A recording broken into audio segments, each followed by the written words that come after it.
करने में बीजेपी है बेमिसाल।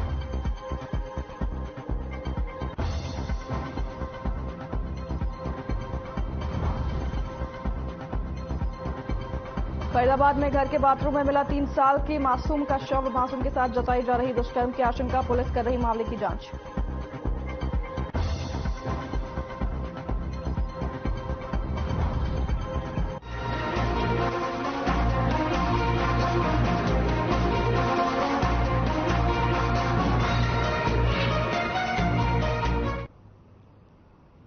मुख्यमंत्री मनोहर लाल ने सब्जी व्यापारियों को दी बड़ी राहत। वहीं सब्जी विक्रेताओं के बूथों को भी अब लाइसेंस देने का फैसला लिया गया है। बरवाला के जनसंवाद में मुख्यमंत्री ने सब्जी विक्रेताओं के बूथ के लाइसेंस की मांग की थी। दुकानों को लाइसेंस मिलने और बूथों को लाइसेंस न मिलने की शिकायत करी थी। वहीं आपको बता दें कि मुख्यमंत्री ने मंत्री बोर्ड के अधिकारी से मामले की जानकारी ली थी और शिकायत का तुरंत संज्ञान लेते हुए शिकायत के निवारण के अधिकारियों को निर्देश दिए थे।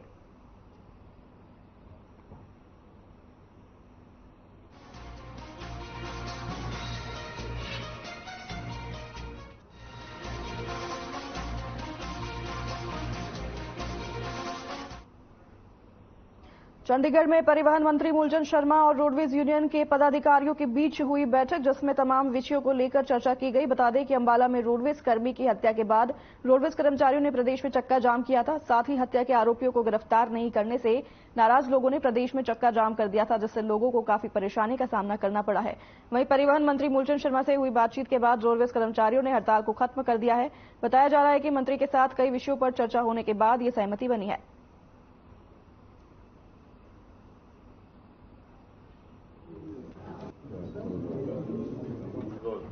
हरियाणा में आज दिन भर रोडवेज का चक्का जाम रहा। शाम को 5 बजे हरियाणा के परिवहन मंत्री मूलचंद शर्मा के साथ रोडवेज कर्मचारी यूनियनों की बैठक हुई है। बैठक में क्या निर्णय उस पर बातचीत करने के लिए हमारे साथ कैबिनेट मंत्री मूलचंद शर्मा उनसे बात करते हैं। सर, 3 दौर की बैठक हुई। अंबाला में जो एक कर्मचारी की जो बेदर्दी से दिवाली के दिन हत्या कर दी गई थी, तो आज 3 दौर की बातचीत हुई है। क्या जो है वो फैसला हुआ? नहीं सर, फैसला क्या है कि जो रास्ता जो कर्मचारी परिवार के लोग थे उससे सहमति करके भाई जो भी उनके सरकार से प्रदेश के मुख्यमंत्री मनोहर लाल जी से जो भी रिलैक्सेशन परिवार को होगी वो देंगे। और पहले भी इस तरह के कर्मचारी के साथ आता जब भी सरकार ने रिलैक्सेशन दी थी, और इसमें प्रयास कर मुख्यमंत्री भेजेंगे, रिलैक्सेशन देने का काम करेंगे। सर, उनकी मुख्य मांग थी कि शहीद का दर्जा दिया जाए, 50 लाख की मांग दी जाए, 50 लाख रुपए परिवार को मुआवजा दिया जाए और एक एक्स ग्रेशिया के तौर पर स्थायी नौकरी योग्यता के अनुसार। तो क्या इन सभी मांगों की जो है सरकार ने मान लिया? नहीं, मैंने कहा उस ग्रेशिया के तहत जो नौकरी होती है वो पॉलिसी में आता नहीं है। फिर भी इलेक्शन करने का प्रयास करेंगे। सरकार से होता है कैबिनेट का मांग। बाकी 2 मांगे जो मत है परिवार के मत करेंगे। मैं किसी भी के लिए जो मत सरकार से होगी मत कह कि हम करूंगा। मैं जो भी हमसे कोई गौशाला चौपाड़ के लिए भी देते हैं, इस तरह के लिए कर्मचारी हो उसकी मत करने का हम काम करेंगे। एक सिर्फ रोडवेज कर्मचारी कहीं ना कहीं पुलिस की कार्यशैली को लेकर भी इस पूरे मामले में जो है नाराज थे कि आरोपियों की जो है गिरफ्तारी नहीं हुई थी और इसी के चलते जो चक्का जाम करने की नौबत आ गई। नहीं, भरोसा रखना चाहिए। ऐसा नहीं, पुलिस भी हमारे साथी है। उनने 3 आदमियों को गिरफ्तार किया है, बाकी जो भी दोषी उनको गिरफ्तार किया। आखिरी सवाल ये है कि जो अंबाला कैंट में जो दर्दनाक घटना हुई है उसकी वजह थी कि जो कर्मचारी था वो बस स्टैंड के बाहर बैठा था, और हरियाणा में अक्सर बाहर इसी तरह के कर्मचारी बैठे हैं। ये जो बाहरी राज्यों से जो बसें आती हैं बस स्टैंड के अंदर जाके अपनी एंट्री खुद अगर करवाने का एक रूल होता तो शायद ये घटना नहीं होती। नहीं, रूल है, इस तरह के रूल है, वो जय नहीं पाता। ऐसे लोगों के खिलाफ हम कार्रवाई करेंगे जो बस स्टैंड के भीतर बस से एंट्री नहीं करते हैं और बाहर से बाहर निकले, इनके खिलाफ भी हम कार्रवाई करेंगे, इनके खिलाफ अभियान चलेंगे। तो ये थे हमारे साथ हरियाणा के परिवहन मंत्री मूलचंद शर्मा, जिनका कहना था कि जो रोडवेज की कर्मचारियों की जो अंबाला में जो मृतक कर्मचारी हो गए थे उस मामले में जो सभी मांगे हैं वो मांग ली गई है और रोडवेज का चक्का जो है वो बहाल हो गया है। और जिस तरीके से रोडवेज के बस स्टैंड के बाहर जो कर्मचारी इस तरह की ड्यूटी देते हैं उसके ऊपर भी अंकुश लगाया जाएगा। चंडीगढ़ से हर खबर के लिए ओपी शर्मा।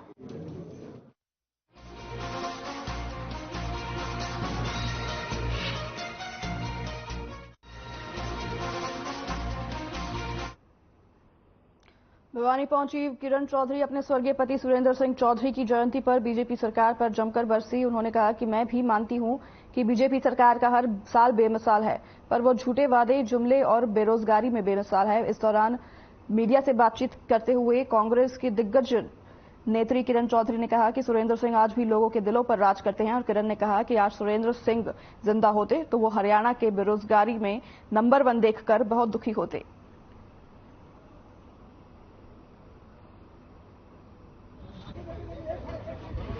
हाँ, ये बेमिसाल, हर साल बेमिसाल जरूर है। ये तो मैं भी मानूंगी उनकी बात। बेमिसाल पर इस बात पे है, बेरोजगारी पर है, झूठे वायदों के ऊपर है, जुमलों के ऊपर है, महंगाई के ऊपर है, जीएसटी लगाने के ऊपर है, व्यापार ठप करवाने के ऊपर है, कोरोना काल में सब कुछ सत्यानाश करने के ऊपर है, और जो है बिजली पानी सब कुछ जो देख लो, हर चीज जो है सत्यानाश आम जनता का हो रहा है। फैमिली आईडी जो इन्होंने लागू कर दी है, प्रॉपर्टी आईडी जो लागू कर दी है, सबका सारा का सारा जनता का नाश करने पर तुले हुए हैं। तो बेमिसाल तो जरूर है।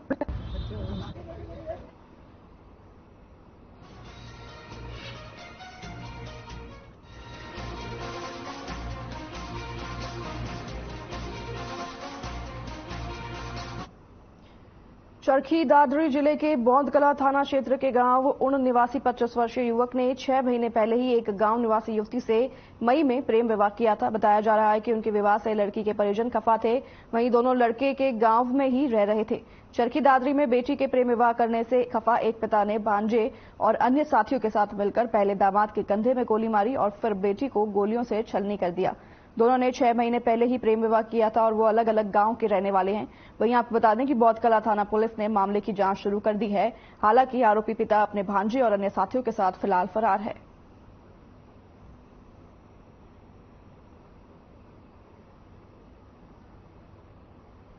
मोहित नाम का एक लड़का है जो ऊन गांव का रहने वाला है। उसने 6 मई को साक्षी जो उसकी साक्षी से लव मैरिज की थी और कुछ दिन यहाँ प्रोटेक्शन होम में रहे थे। तो प्रोटेक्शन होम में रहने के बाद उन्होंने शपथ पत्र देकर अपने गांव ऊन में चले गए थे। तो कल 14/11/2023 की बात है कि करीब 6:30 बजे उस लड़की का पिता कुलदीप सिंह और एक उसके साथ और 4-5 अन्य लोग जो है आए थे।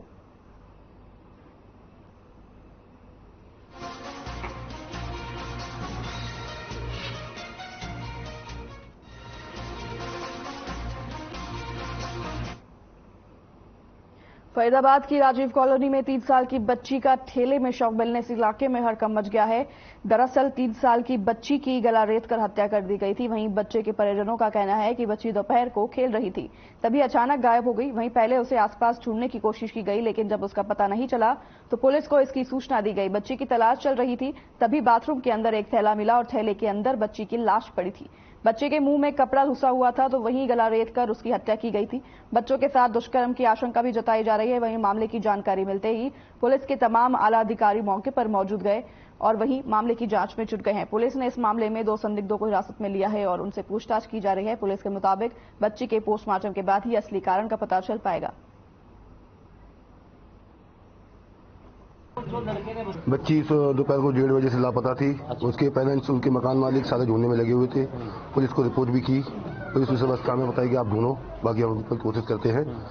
जिस टाइम दोपहर से घूमते घूमते शाम हो गई, रात अंधेरा होता चला गया।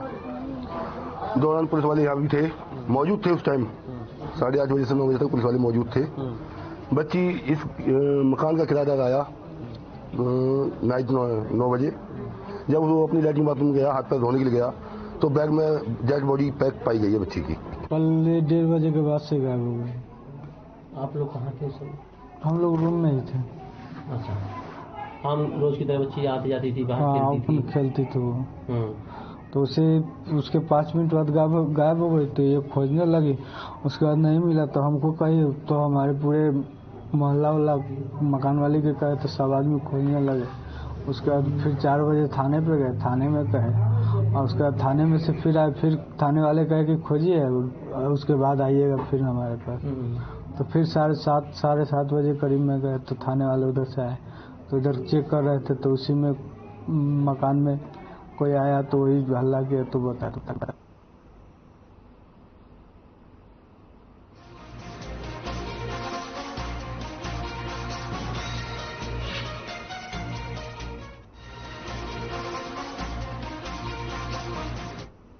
हरियाणा में रोडवेज का चक्का जाम होने के चलते बस पूरी तरह सवारियों से खचाखच भरी हुई थी। हालांकि आग लगते ही सवारियों ने बस से निकलकर अपनी जान बचाई, लेकिन लगभग सभी सवारियों का सामान जलकर राख हो गया है। वहीं आपको बता दें, एक सप्ताह पहले गुरुग्राम में भी बस में आग लग गई थी, जिसमें 4 की जलने की खबर आई थी और उनसे मौत हो गई थी। दरअसल फतेहाबाद में आज हुए हादसे में बस में यात्रा करने वाले अधिकतर लोग मजदूरी करने वाले थे और छठ पूजा के लिए बिहार जा रहे थे। काफी सवारियों की 1 लाख से ज्यादा की नकदी भी जलकर राख हो गई है। वहीं फायर ब्रिगेड के पहुंचने से पहले ही बस आग का गोला बन गई थी। बाद में दमकल कर्मियों ने आग पर काबू पा लिया।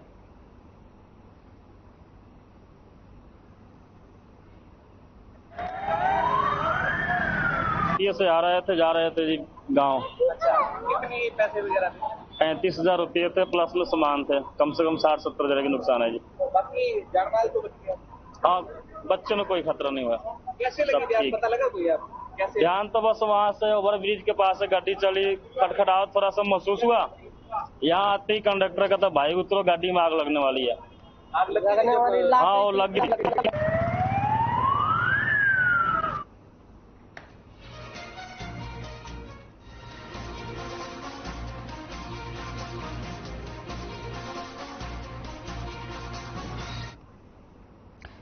कुरुक्षेत्र के किसान रणधीर सिंह ने खेती की नई तकनीकी से कीर्तिमान स्थापित कर रहे हैं। उन्होंने जैविक खेती का अपनाया है।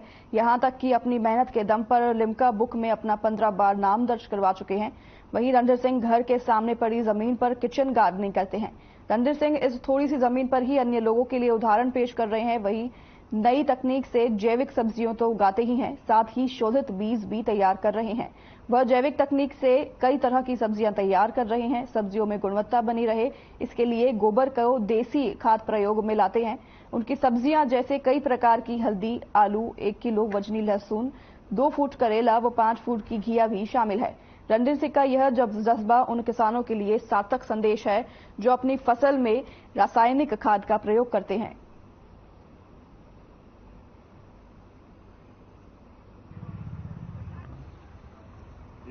पांचवी क्लास में ही खेती में इसमें गन्ने में फर्स्ट आया था स्कूल में, और मेरा वहीं से ध्यान पलट गया कि मैं एक प्रोग्रेसिव फार्मर बनूंगा और रिकॉर्ड बनाऊंगा। तो वहां पर जब मैं खेती करता था, दिन रात 24 घंटे में अपने खेत में रहता था। गांव में बहुत कम आता था और पहले 15 साल हड़बाया, फिर ट्रैक्टर ले लिया और उसमें मैंने वहां 15 लिम्का बुक में रिकॉर्ड जमा कराए और लगभग 150 के करीब मेरे पास वहां सर्टिफिकेट थे।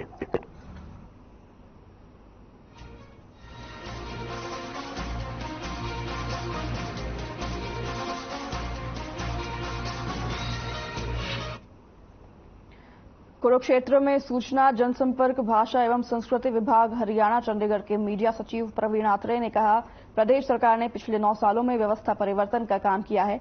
जीरो टॉलरेंस पॉलिसी पर फोकस रखकर कार्य कर रही है। वहीं सरकार की चिरायु व आयुष्मान योजना से 8,50,000 मरीजों के इलाज पर 1,088 करोड़ रुपए खर्च किए गए हैं। वहीं उन्होंने आगे कहा कि अब घर बैठे बुजुर्गों की पेंशन बन रही है और दूध उत्पादन में भी इजाफा हो रहा है।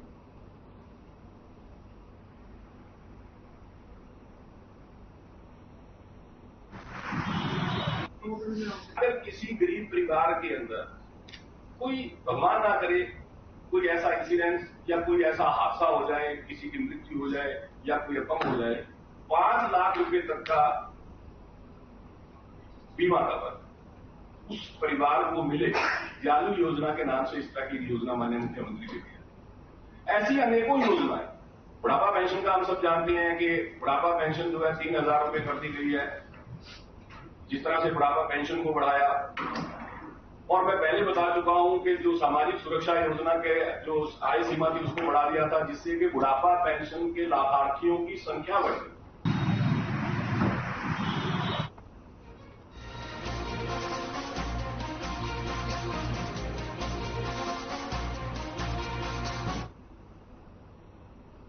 फरीदाबाद कोरोना काल के बाद पहली बार दुकानदारों के चेहरे पर खुशी झलक रही है। दरअसल आपको बता दें कि पिछले 3 सालों में त्योहार तो कई आए, परंतु कोरोना काल के चलते बाजारों में रौनक नजर आई है। रौनक नजर नहीं आई थी वहीं, लेकिन इस साल की दीपावली दुकानदारों की चांदी करके गई है, क्योंकि इस बार बाजार के अंदर लोगों ने जमकर खरीदारी की है, जिसके चलते दुकानदार पूरी तरीके से खुश नजर आ रहे हैं। वहीं दुकानदारों का कहना है कि पिछले 3 सालों में पहली बार बाजार में अच्छी रौनक रही और खरीदारी भी लोगों ने जमकर की।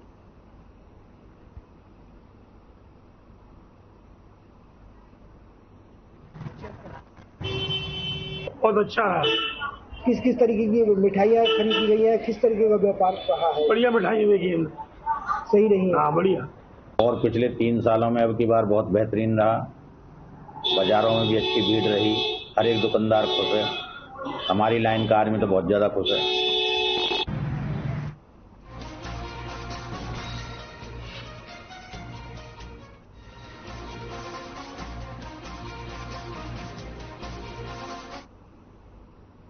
छठ पूजा एक ऐसा त्योहार है जिसमें उगते सूरज को नहीं बल्कि डूबते सूरज को अर्घ दिया जाता है, जो पहले बिहार में और अब पूरे देश में मनाया जाता है।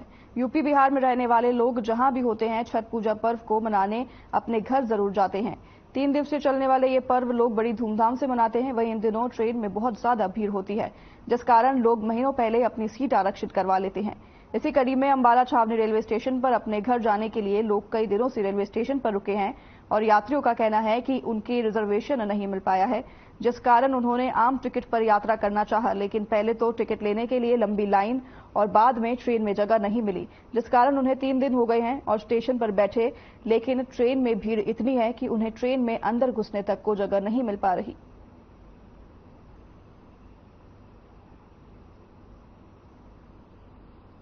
जी यहाँ पर 2 दिन हो गया आया हुआ हमें बैठे, ठीक है। यहाँ पर गाड़ी मिल नहीं रहा है हमको, इतना भीड़ है ना, सेहत सहता सरयुग जो बना या जो शहीद है ना, उसमें सारा एसी डिब्बा कर दिया गया है, ठीक है जी।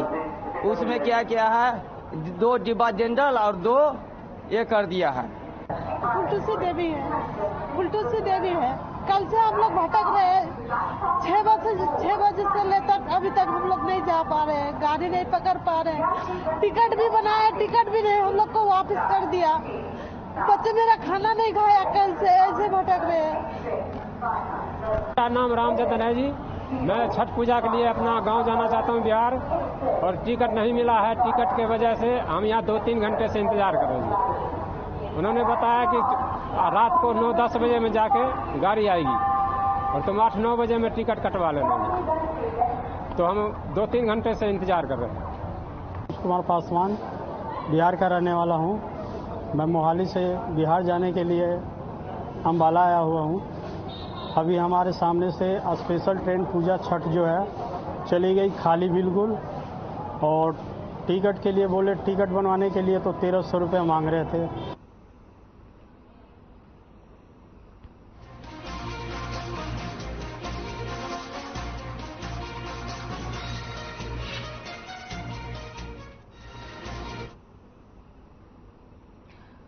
यमुनानगर के शिवपुरी बी में आपसी रंजिश के चलते एक युवक पर चाकू से ताबड़तोड़ वार किया गया है। युवक अमन की हालत नाजुक बताई जा रही है, वहीं जिसे यमुनानगर के प्राइवेट अस्पताल में चंडीगढ़ पीजीआई रेफर कर दिया गया है। इस पूरी घटना की एक वीडियो किसी शख्स ने अपने मोबाइल में रिकॉर्ड कर ली।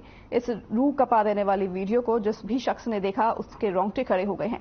अमन के पिता देशराज ने बताया कि इनका पहले भी विवाद हुआ था, लेकिन ये पता नहीं था कि झगड़ा इतना बढ़ जाएगा कि योगेश उर्फ जग्गू उसके खून का प्यासा हो जाएगा।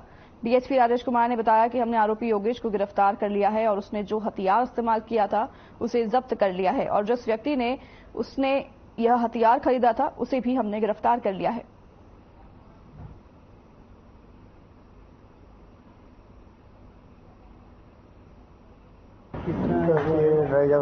आप सुना पहले अब पहला रोई जब हाँ मैंने कहा चलो भाई बच्चे यहाँ सुरक्षा हो जाएगी, निबेड़ देंगे, कोई बात नहीं। पर हमें ये नहीं पता भी इसका इतना बड़ा कांड करेगा इसके साथ। इसको फोन करके बुलाया, जो भी जहाँ बुलाया होगा। अच्छा फिर उसके साथी और भी हो गया, मुझे पता नहीं इस बात का। हम तो अपने घर में थे, हमें तो फोन आया जैसे हम हॉस्पिटल पहुँच गए सिविल अस्पताल, हम वहाँ से लेगा इसको, फिर हम यहाँ टाइम से लिया है। ये कल रात को एक अमन कुमार है लड़का, उसके ऊपर हमला किया गया था। योगेश है दूसरा जो आरोपी है, उसके द्वारा। तो उस हमले में उसको काफ़ी ज़्यादा चोटें आई हैं, जिसकी वजह से गंभीर अवस्था में वो घायल है। कल रात को जेपी हॉस्पिटल में उसको इलाज के लिए दाखिल करवाया गया था, और उसके बाद सीरियसनेस को देखते हुए पीजीआई चंडीगढ़ रेफर किया गया है। सर जो आरोपी है उनको पकड़ा? हाँ, आरोपी जो हैं योगेश, उनको कल रात को ही पुलिस ने हिरासत में ले लिया था। उसको अरेस्ट किया जा चुका है, और जो वारदात में इस्तेमाल किया गया जो वेपन्स वगैरह उससे बरामद किए गए। तो क्या कारण था जिससे उसने हमला किया? इन दोनों का आपसी झगड़ा जो पहले भी हुआ था और दोबारा भी वो जो इनका आपसी तकरार चल रही थी, जिसकी वजह से कल घटना हुई है।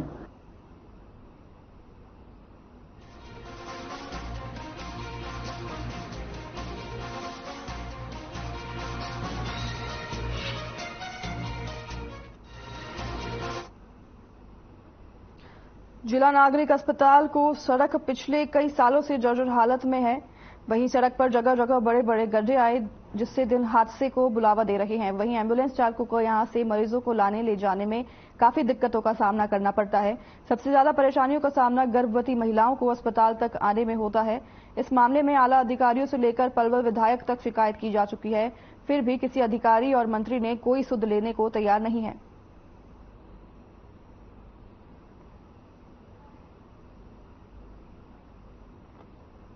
जी आपका? मेरा बलवीर नाम है। बलवीर जी, नागरिक अस्पताल है, नागरिक अस्पताल के मेन गेट से और अंदर तक सड़क टूटी हुई है। मरीजों को लाने ले जाने में किस तरह की दिक्कत होती है? बहुत काफी दिक्कतें आती हैं, क्योंकि आराम से निकालनी पड़ती है गाड़ी यहाँ से, नहीं तो गाड़ी नुकसान कर देगी। गड्ढे हुए पड़े हैं बहुत गहरे। गर्भवती महिलाओं को किस तरह की परेशानी होती है? बस क्या बताएं जी, बहुत परेशानी होती है। कोई संज्ञान नहीं लिया गया इस तरह? संज्ञान क्या, कई बार विधायक जी के पास भी मैसेज कर दिया है, हर जगह बता दिया है, क्या कोई सुनवाई नहीं हो रही? कोई सुनवाई नहीं। सर ये 3-4 साल से है, और इसमें जब भी एम्बुलेंस में कोई हम डिलीवरी वगैरह उल्टी सीधी टूटे फूटे जो भी पेशेंट आते हैं, काफ़ी दिक्कत होती है इसमें। और किसी को तो इतनी परेशानी होती है, बच्चा होना होता है डिलीवरी वार्ड में, और वो यहीं पे बेचारी परेशान हो गए ना, ख़त्म से हो लेते हैं किसी के तो। और इसको करने की सुध ही नहीं ले रहे, कम से कम 4-5 साल से ऊपर हो गए इसको। पलवल के नागरिक अस्पताल में पिछले लंबे समय से टूटी हुई सड़क के ऊपर अब तक पूरी तरह से ध्यान नहीं किया, जिसको लेकर तमाम लोग बेहद परेशान हैं। देखने वाली बात तो यह है कि तमाम मरीजों को इसी मुख्य मार्ग से आना जाना पड़ता है। हैरानी की बात है कि अब तक जिला स्वास्थ्य विभाग की इस पर कोई भी नजर नहीं पड़ी है, क्योंकि यहीं से तमाम जो एक्सीडेंट के केस होते हैं, जो इमरजेंसी के द्वार तक अपने इलाज के लिए पहुंचते हैं, या और साथ के साथ जो प्रसूति महिलाएं हैं, उनको भी इसी मुख्य मार्ग से आना जाना होता है। और सबसे हैरानी की बात है, अभी तक इतने लंबे समय से लोगों की मांग चली आ रही है कि इस सड़क को बनाया जाए, लेकिन अभी तक जिला स्वास्थ्य विभाग की ओर से कोई इस पर ठोस निर्णय या यूं कहे कि कोई भी कार्रवाई नहीं की गई है, जिससे स्थानीय लोग तो परेशान है और मरीजों को काफी परेशानी का सामना करना पड़ रहा है। वही सबसे बड़ी बात तो ये भी देखी जा रही है कि इतने लंबे समय से यहाँ के सभी लोगों को, जो यहाँ के स्टाफ के जो तमाम कर्मचारी है, उनको भी इसी मार्ग से आना जाना होता है, लेकिन पूरी तरह से अनदेखी की गई। लेकिन हैरानी सबसे बात यह है कि अभी तक इसके ऊपर कोई भी सड़क बनाने के लिए यूं गई, या तो इस पर या तो मरम्मत की जाती, या सड़क बनाने का काम किया गया था, वो अभी तक इस पर नहीं किया गया, जिसको लेकर तमाम मरीज और यहाँ के आने वाले जो लोग मरीजों के साथ के तीमारदार वह बेहद परेशान है। और उसको लेकर काफी लंबे समय से चर्चा भी बनी हुई कि अगर अस्पताल की स्थिति है तो अन्य स्थानों पर क्या हालात होंगे। तो इसको लेते हुए तमाम लोगों की मांग भी चली आ रही है कि जितना जल्द हो सके इस टूटी हुई सड़क को बनाया, जिस कारण लोगों को काफी परेशानी का सामना करना पड़ रहा है। कैमरामैन दीपक के साथ परवीन आहूजा, हर खबर, पलवल।